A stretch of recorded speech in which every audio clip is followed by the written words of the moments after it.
Hi guys, wala na akong maisip na sasabihin, kaya tuturuan ko na lang kayo kung paano malaman yung kasarian ng isda, kung lalaki or babae.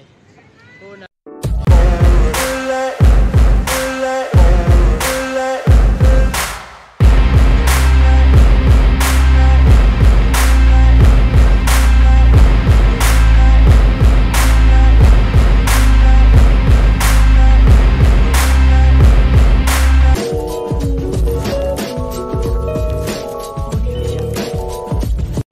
hi guys, welcome back. Magandang umaga sa inyong lahat, magandang tanghali, magandang gabi. Nasaan ka man sa mundong ito, shout out sa inyong lahat. Today is Saturday. Magbabike lang tayo papunta sa trabaho, kaya samahan nyo kami. Kasama ko si Paring Rex. Nandyan si Paring Rex. Rex, ano masasabi mo? Magbabike lang tayo mamaya. Kakayanin ko ba? First time ko mag-bike, kaya excited ako pupunta sa trabaho. Lang yung mag-bike para exercise. Yun, maganda yun. Sabi ni Pare Rex, para ma-exercise din tayo. Kasi matagal na hindi kami nakaka-exercise. Para gym lang ang na-exercise natin tuwing gabi. Si Mongli, super tulog pa siya kasi alas 10 pa yung pasok niya. Tsaka siya yung boss dito. Si Mongli yung namamahala. Kaya guys, maliligo lang ako at magbibihis. Wala nang toothbrush. Tapos aalis na tayo. Kaya samahan nyo kami guys. A few moments later. Paalis na kami ni Paring Rex. Pupunta sa trabaho. Ayun si Paring Rex. Yan yung gamit yung bike. Yung sa akin naman, ito yung gamit kong bike. As bike. Hi guys. Ride out na pala tayo. Sa Green Hills tayo dadaan kasi mas malapit dito, tsaka mas masaya dumaan kasi mas maraming nakikita mga view kesa dun sa kabila. Actually may daan din sa Mandaluyong, pero mas trip namin dito dumaan ni Paring Rex sa Hindi totoo yan. Bola lang yan. Green Hills. Kasi nandito yung pinakamaraming Bangko de Oro.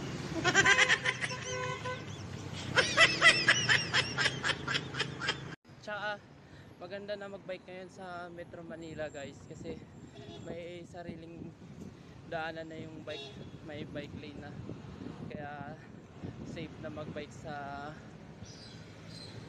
Manila, dito sa Manila. Hindi katulad dati, walang bike lane. Ikaw ang maghahanap ng daan kung saan ka pwede pumesto. Paano masabi? Pero mag-ingat pa rin kayo guys sa pagbabike, kasi marami yung balasubas na driver na hindi tinitignan sa side mirror. Basta lang mapaandar nila yung sakyan, okay na sa kanila. Hindi nila iniisip yung mga kasabay nila na nagra-ride. Kaya mag-ingat pa rin kayo guys sa pagbabike. Puta yan, di wow! Guys, nasa stoplight tayo. Kung gusto nyo umaba pa yung buhay nyo, igalang nyo yung stoplight. 5 minutes later. Guys, pagod na ako. Malapit na kami sa Ortegas. Napaka amper talaga ng mundo. Lagi ka bibigyan ng problema para sumuko. Pero guys, lagi niyong piliin na lumaban sa buhay. Huwag kayo susuko. Huwag kayo mawala ng pag-asa lagi. Guys, isipin niyo bakit kayo nabubuhay dito sa mundo. Para sa kayo.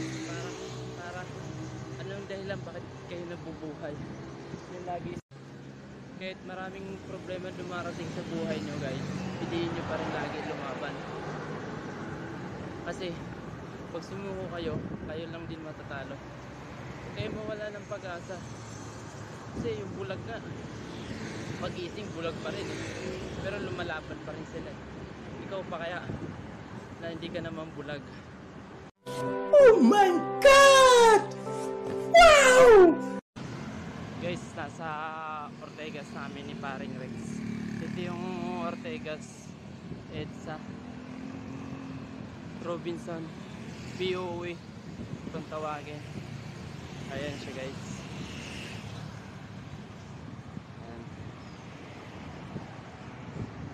Ayan, wala medyo ganong mga sasakyan kasi Sabado walang pasok yung government. Tsaka nasa kampanya ngayon yung mga government, nasa mga probinsya. Nanliligaw ng mga tao at nililigaw ang mga tao at magsasabi na naman ng mga plataforma nila para mauto na naman ang mga tao. Paano masabi? Baliw.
Guys, nagpahinga muna kami ni Paring Rex kasi napagod kami.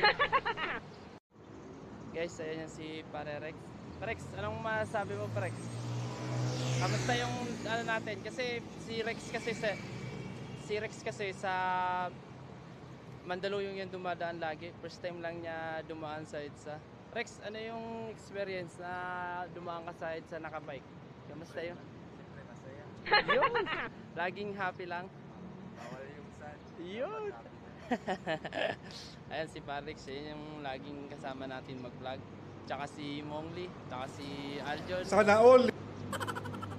Guys, kung di pa pala kayo nakaka-subscribe sa aming channel, mag-subscribe na kayo para lagi kayong updated sa vlog namin. Para kung nalulungkot kayo, panoorin nyo lang yung vlog namin para baka malay nyo sa vlog namin yung mahanap nyo yung happiness nyo. Wala sa letter H, nasa vlog namin yung happiness. Baliw!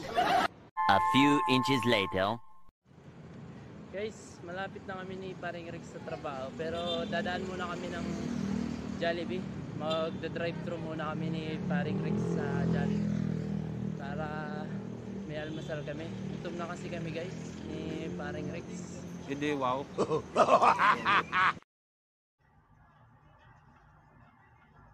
Ate may munay at tahong.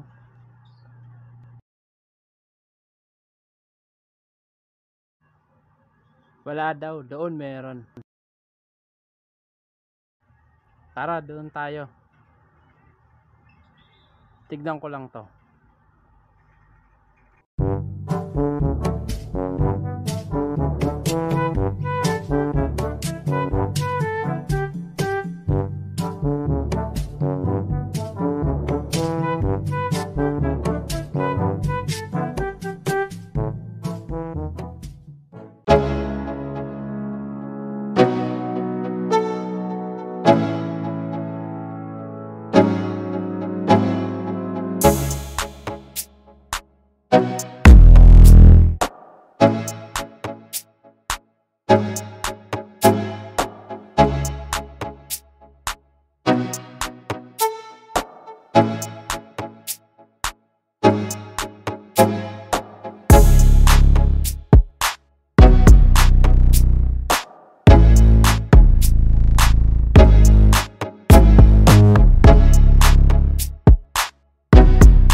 A few inches later.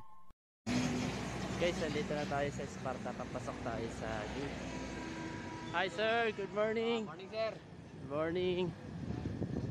Hey guys, nandito na kami ngayon sa trabaho ni Paring Rex. Ayan.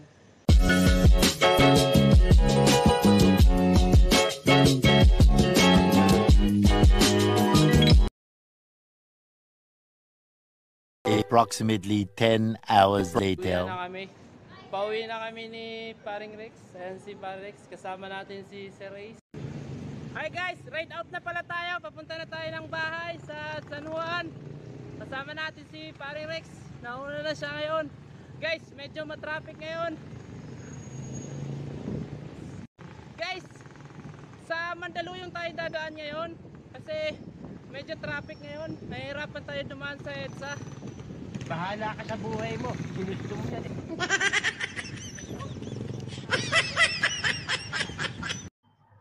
Guys, nasa Show Boulevard na kami. Tsaka medyo hindi na traffic dito. Paano masabi? Hi guys, bumili muna kami ni Rex ng merienda. Ayan, pansit yung binili namin ni Rex na merienda. Nagutom kami. Wala kasing Jollibee, magte-drive-thru sana kami ni Paring Rex kaso malayo yung Jollibee sa dinaanan namin. Kaya naisipan namin sa bakery na lang kami bumili ng merienda. Tara. Hi guys, wala na ako naisip na sasabihin kaya tuturuan ko na lang kayo kung paano malaman yung kasarian ng isda kung lalaki or babae. Una, ilagay kayo sa aquarium, yun yung laruan ng manika. Tapos laruan na baril-barilan. Tapos pag lumapit yung isda sa manika, ibig sabihin babae yung isda. Tapos pag lumapit naman sa baril yung isda na laruan, ibig sabihin lalaki yung isda. Yun, malalaman nyo na doon kung ano yung kasarian ng isda. Yun lang. Thank you. A few inches later. She ain't got no money in the bank. She ain't got no money in the bank. She ain't got no money in the bank. Money in the bank. Money in the bank.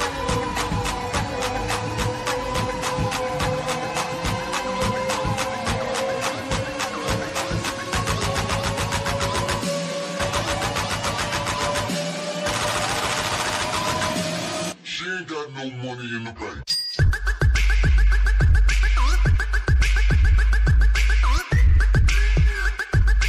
Money in the bank. Money in the bank.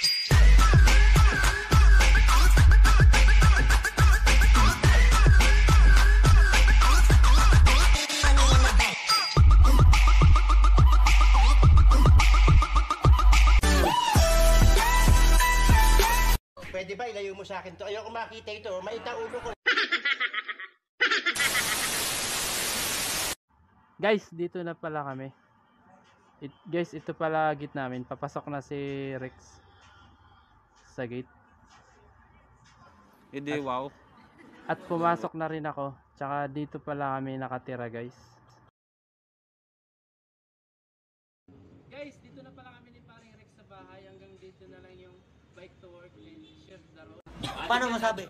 For watching guys, huwag nyo kalimutan mag-subscribe at mag-like. I-share nyo na rin yung mga video namin guys